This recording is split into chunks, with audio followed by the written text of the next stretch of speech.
Testosterone. With testosterone and anabolics and androgenic steroids, whether it's bodybuilding or it's just physical performance enhancement, testosterone is always the foundation or the base substance or compound we're always going to include in a cycle. This doesn't matter whether it's bodybuilding, again, or sprinting or football, whatever sport you're going to have, testosterone is your foundation. This was the first steroid ever invented.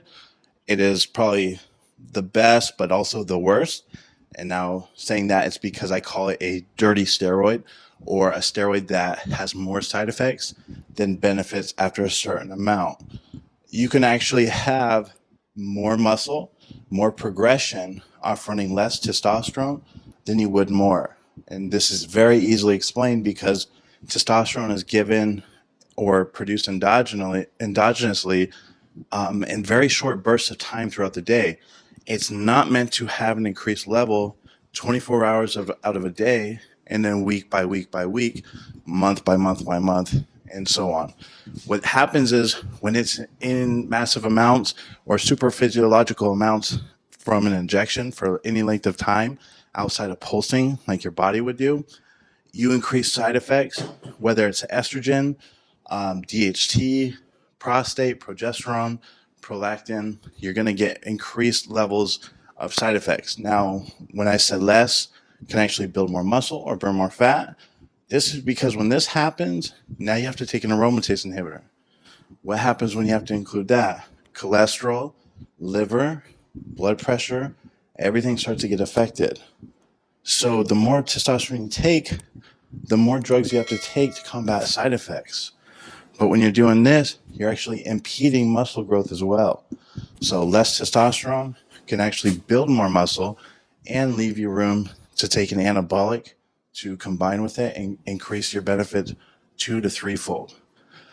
So that being said, there's different types, there's different esters, different forms, different delivery systems and methods for testosterone. So we'll go through pretty much every route of testosterone that people are using and people are using for performance enhancement, and we'll see which one's the best as well. Testosterone, we have oral, whether it's like an edible, capsule or gel capsule, transdermal or topical. There's even an intranasal, and then we have injection. So which is going to be the best and what's going to be different between each one? Now, when we say which one's the best, we're going to talk about absorption, not just rate, and bioavailability of each. So let's start with oral. We have an oral testosterone, which is in a capsule or gel cap / tablet form. This testosterone has a very, very low absorption rate, and it's also very, very low in terms of liver toxicity. And when you're saying liver toxicity, though, we have to remember how much do we have to take to get an intended effect. If we're going to take 1 gram a week of an injection, how many pills would that be a day? And then how many days of the week? So we're talking a 4-hour half-life. We'd have to break that down into 6 doses to equivalent the same as an injection. That's not always the best. So oral could be a better form because then it allows us to take higher amounts during certain times of the day and then keep it lower at other times, whereas an injection will keep you at maximum levels 24 hours out of the day. When doing the injection, we're getting 100% bioavailability of testosterone. When we're taking oral, we're getting maybe 30% absorption. And then not just that, but the more fatty acids that we have through food, the better absorption.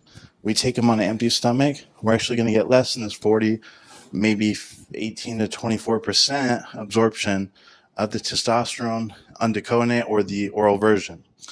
So that being said, if we took 100 milligrams a day of oral, that might be only 20 milligrams of an injection. But again, what times during the day do we want testosterone at its peak, and what times do we not want it? Oral testosterone allows us to take advantage of this. That's not the only form of testosterone that has this type of half-life. There's also the transdermal, intranasal, and then base forms of testosterone, such as it's called testosterone base or what they call water-based or test suspension. This has 8-hour half-life or so versus 4 to 6 of the oral form. And then also depends on what oil or carrier you're using. So water-based testosterone, we can get 6 to 8 hours pretty fast. Now we use an oil, say something like castor oil or something really thick.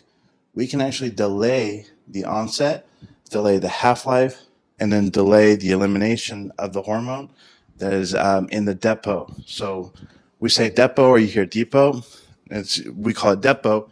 It's basically the bolus of oil that sits inside the muscle with the active hormone being broken down. Your body has to cleave through the fatty acids, then cleave through the ester, and then that's what takes the hormone and then goes systemic through your body. So with base, it doesn't have to cleave off this ester. However, it does have to go through the carrier to get to the hormone.